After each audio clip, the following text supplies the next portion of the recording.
Hazrat Ali described about lying as Etiyadul Kizbe Yurisul Faqr. Making a habit of telling lies is a cause of poverty. How can that person be saved from punishment of Allah subhanahu wa ta'ala, who is ready to take a false oath?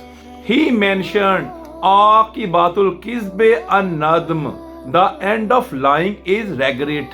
The first punishment of a liar is that his true words are rejected.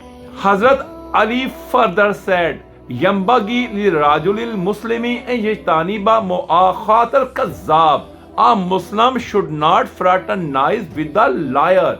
Innahu yukazzibu hatta yuhyi bisidki fala yusaddaku. Because a person who befriends a liar will be considered a liar.